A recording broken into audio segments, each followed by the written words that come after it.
So, if you saw the title of this video, you're probably wondering, Max, what the heck happened? And yeah, it's true, the Cherokee is in fact dead. But that's not really the end of the story. It's actually just the beginning of the story. I have a plan, but it requires me to get to Connecticut, and I don't actually have a car, so I guess I'm gonna hop on the train.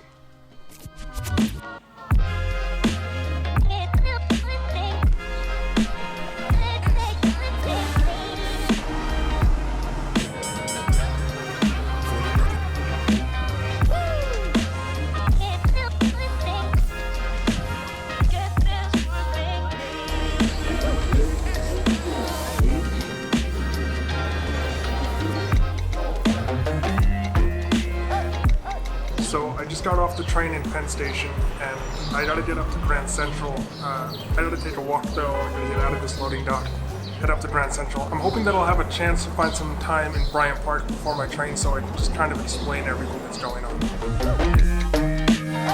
So I have a couple minutes before my train, and I found a spot here in Bryant Park where I can kind of hide and talk to a camera. I don't really like talking in front of the camera in front of other people because I don't know, I'm not comfortable doing it. The meat of this video is what happened to my Jeep. And it's kind of a long story, but for the sake of keeping it interesting and to the point, a few months ago I was driving and my Jeep started making this weird sound. And it took me a couple of weeks of diagnosing it and trying to figure it out, but I was still driving it, and during that time the engine actually blew. Now the engine doesn't turn on at all, it's completely dead. I kind of went through a number of different ideas of what to do for that solution. I looked at new vehicles, I looked at other used vehicles, I looked at other Cherokees. I also looked at upgrading the engine, and right now it's, July 2021, so after COVID, used car prices are through the roof. There's supply chain issues that makes just even getting a new engine ridiculous. There's crazy lead times, it's really expensive.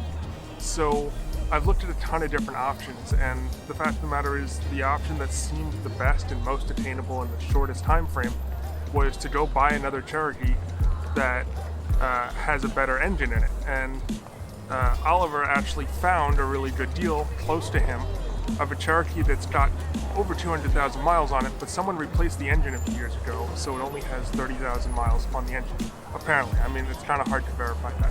So that's what we're doing. I'm currently on my way up to Connecticut. I have to hop on a Metro North from Grand Central in a few minutes, and then I'm going to go meet him. We're going to go meet the seller tomorrow morning, and hopefully buy this car so that I have kind of something to use for parts and ultimately replace the engine in my car to get it back on the road.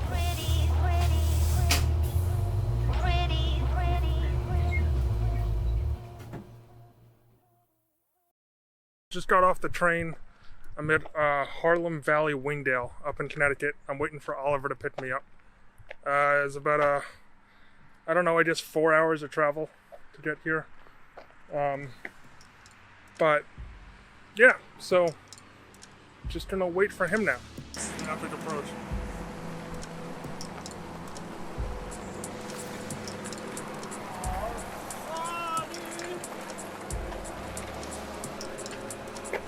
This is Oliver. Just got finished farming for the day. Hey, just wait a sec. What's this? I gotta stay hydrated. Were you not expecting me or something? What's going I on? was late.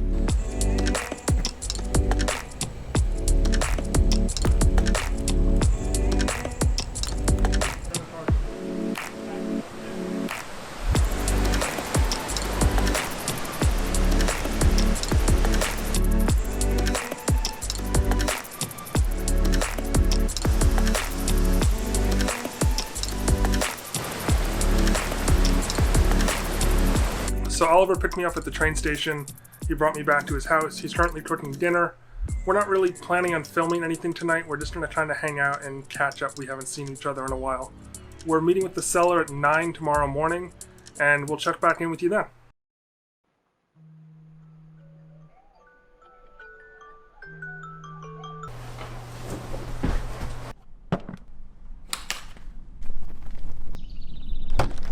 So we're just about to go and meet up with the seller. It's just a little bit of a drive. I'm not going to record that part. I just don't want to hold the camera while I'm looking at a Jeep. But next time you see us, we will either have or will not have that Jeep, and I'll see you in a sec. Let's go. So we bought the Jeep, and it is everything I hoped for. It has an engine. So the body has 200,000 miles on it. The odometer only says 130,000. Someone must have changed the dashboard out at some point. And the engine apparently has 30,000 on it. Again, there's really no way to verify that. It's all word of mouth at this point. We paid about $2,500 for this, and the way I justified that is that a junkyard engine, which is just on a pallet usually sitting on a shelf, is about $1,000, and there's really no way to test drive that. And one of the advantages to buying a vehicle with the engine in it is that I was able to test drive it, and it runs pretty well. Yeah, I think it runs really good. It's, in fact, just as zippy, maybe even faster than the Wrangler at the moment. So one of the main benefits of buying an entire vehicle, especially one that is exactly the same year and same color as mine, is that I have a spare parts bin essentially. And certain parts that may not have been worth it for me to go out and buy or find in the junkyard are just now available. Like there's little bits of trim and the grill, and you know, even this thing on the bottom of the windshield is cracked on mine. So I have the ability to kind of swap parts onto my vehicle and save some money there. And anything that I'm not going to use that has any value, I can then sell on the used parts market and hopefully recoup some of the cost. And I mean, the ideal scenario would be that I just like kind of net zero and it doesn't cost me anything in the end to put this new engine in, other than a lot of stress and sweat and tears and maybe some blood. Maybe some blood, hopefully no blood, but maybe a little bit. You gonna play with it, Pepper? Wubbo ducky. It's going in the video. So the only issue is that this car is still now in Oliver's driveway in Connecticut, and I need to get it back to New York. So I'm gonna have to hit the road and start driving and get it home.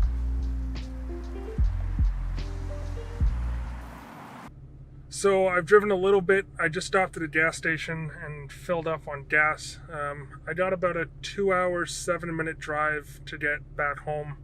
I was originally going to take the ferry, but the schedule is just not really going to work out in my favor, so I'm just going to kind of book it home and see what happens. The car is handling pretty well so far. It has some jankiness to it. The rear leaf springs are pretty much flat, so anytime I go over really any kind of like change in angle of the road or certainly a pothole, it makes a very loud popping sound that doesn't sound good, but it'll get me home. Really, it's just the engine I need. Everything else is a bonus, and whatever I can't sell will go to the scrapyard, and I'll try and make some money back on it.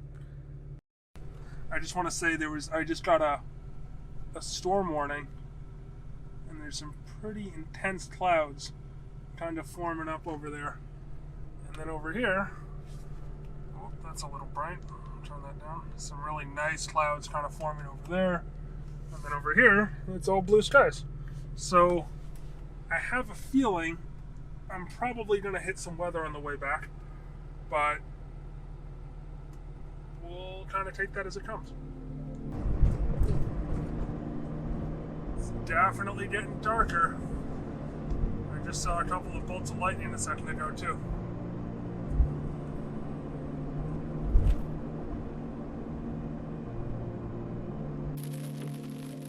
So the rain has officially started. And yeah, went from a very sunny day to very much not.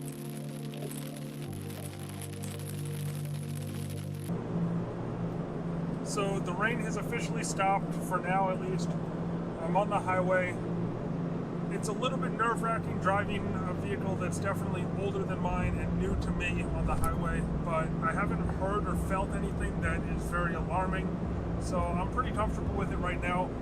One of the quirks of this car is that it does not have a right side mirror, so that's a little bit of a pain when people are passing, but I am gonna check back in later.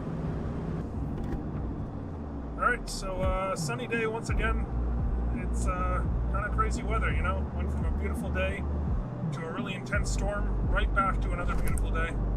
Got just under an hour left, and we're kind of getting into the crazy part. So I don't know how much more I'm going to film, because filming and driving is not great. But I will check back in when I have a chance. Alright, so that just about does it. I am back. The Jeep that I just drove is right there.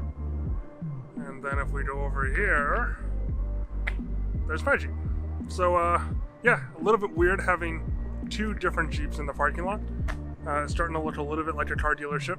But, you know, honestly, it's kind of a shame that that one is not going to drive too much anymore. But I am going to pull the engine starting in the next couple weeks. So this parking lot that the Jeeps are both sitting in is going to get repaved in the next week or two.